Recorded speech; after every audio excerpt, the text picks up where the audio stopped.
মায়ংয়ের নামটা শুনলেই কেমন যেন একটা রহস্যের গন্ধ পাওয়া যায়, তাই না?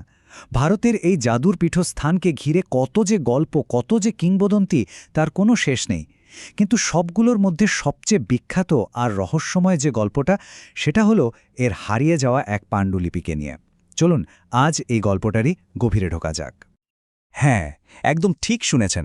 বলা হয় মায়ংয়ে নাকি এমন এক পাণ্ডুলিপি ছিল যাতে লেখা ছিল মৃত মানুষকে আবার বাঁচিয়ে তোলার উপায় বা মন্ত্র। ব্যাপারটা একবার ভেবে দেখুন তো, এমন এক অবিশ্বাস্য দাবি যা বছরের পর বছর ধরে মানুষকে অবাক করে চলেছে। কিন্তু আসল প্রশ্নটা তো অন্য জায়গায়। এই অবিশ্বাস্য গল্পের পেছনে সত্যিটা ঠিক কতটা? এটা কি নিছকই একটা বানানো গল্প, নাকি এর পেছনে সত্যি সত্যি কোনো ঐতিহাসিক ভিত্তি লুকিয়ে আছে? চলুন সেই রহস্যটাই আজ খুঁজে বের করা যাক। প্রথমেই বলে রাখি, এই গল্পটা কিন্তু আজকের নয়। বহু পুরানো লোকগাথা থেকে শুরু করে ধরুন ব্রিটিশ আমলের সাহেবদের লেখা ডায়েরি, এমনকি সেখানকার লোকজনের মুখে মুখেও কিন্তু এই পাণ্ডুলিপির কথা ঘুরে ফিরে এসেছে। তার মানে বুঝতেই পারছেন এর শেকড়টা অনেক অনেক গভীরে। আচ্ছা, তাহলে এবার আসল জায়গায় আসা যাক।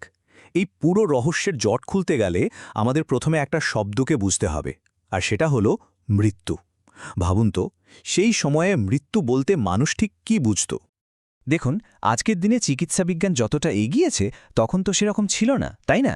তখন কিন্তু কোমায় চলে যাওয়া কিংবা ধরুন মারাত্মক শকে শরীর অবশ হয়ে যাওয়া, এমনকি শ্বাস প্রশ্বাস যখন প্রায় বন্ধ হয়ে যেত, তখন এই অবস্থাগুলোকেই অনেকে আসল মৃত্যু বলে ভুল করত। আর ঠিক এখানেই, এই ভুল বোঝার মধ্যেই লুকিয়ে আছে রহস্যের প্রথম সূত্র।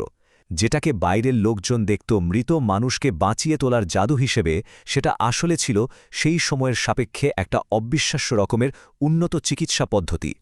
মানে যারা প্রায় মৃত তাদেরকেই সারিয়ে তোলার একটা অসাধারণ উপায়। তাহলে মনে প্রশ্ন আসতেই পারে, ওই যে মন্ত্রের কথা শোনা যায়, সেটার কি হলো? ওগুলো কি শুধুই কিছু জাদুকরি কথা, নাকি এর ভেতরেও অন্য কোনো গল্প লুকিয়ে আছে? আমরা সাধারণত মন্ত্র শুনলে কি ভাবি কিছু ম্যাজিক্যাল শব্দ, তাই তো? কিন্তু আসল ব্যাপারটা এখানেই। তান্ত্রিক শাস্ত্রে মন্ত্রের আরেকটা মানে আছে, আর সেটাই হলো ধাপে ধাপে করণীয় নির্দেশ বা স্টেপ বাই স্টেপ ইনস্ট্রাকশনস। মানে ওটা কোনো জাদু ছিল না, ওটা ছিল একটা নিখুঁত মেডিকেল প্রোটোকল। ভাবছেন কি থাকতো এই নির্দেশিকায়? আচ্ছা শুনুন, এতে ছিল মারাত্মক শক্তিশালী কিছু ভেষজ যা প্রায় থেমে যাওয়া হার্টবিটকে চালু করে দিতে পারত। ছিল এমন তেল যা নার্ভ সিস্টেমকে জাগিয়ে তুলত, সাথে ছিল নিঃশ্বাস ফিরিয়ে আনার কিছু বিশেষ কৌশল। আর হ্যাঁ, ওই যে মন্ত্র বলা হতো, ওটা আসলে রোগীর মনে সাহস জোগানোর একটা সাইকোলজিক্যাল টেকনিক ছিল। এবার ভাবুন, বাইরের একজন লোক যখনই পুরো ব্যাপারটা দেখত, তার কাছে তো এটাকে জাদু মনে হবেই।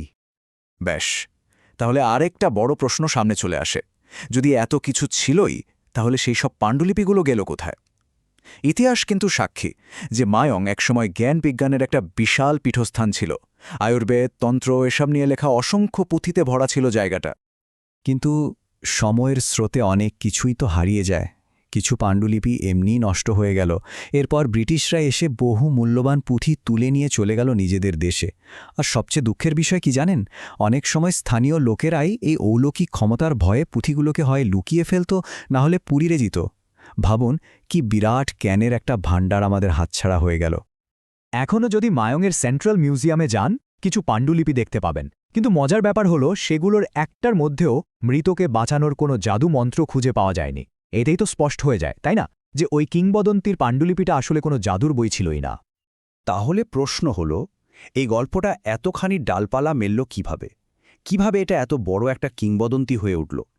এর পেছনে একটা খুব সাধারণ মনস্তাত্ত্বিক কারণ আছে। যখন কোনো কিছুর আসল জ্ঞান হারিয়ে যায়, তখন সেই খালি জায়গাটা ভরাট করতে এগিয়ে আসে গল্প, এগিয়ে আসে কিংবদন্তি।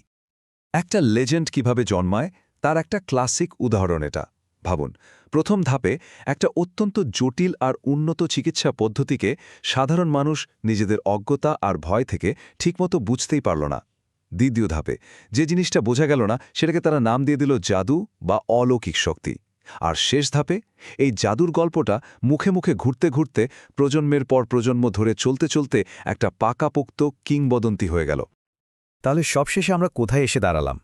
মায়াঙ্গের আসল রহস্যটা কিন্তু মৃতকে বাঁচানো নয়, না। আসল রহস্য, আর হয়তো আসল ট্র্যাজেডি হলো একটা গোটা জ্ঞানের ভাণ্ডার, একটা উন্নত চিকিৎসা ব্যবস্থা কিভাবে আমাদের চোখের সামনে থেকে হারিয়ে গেল।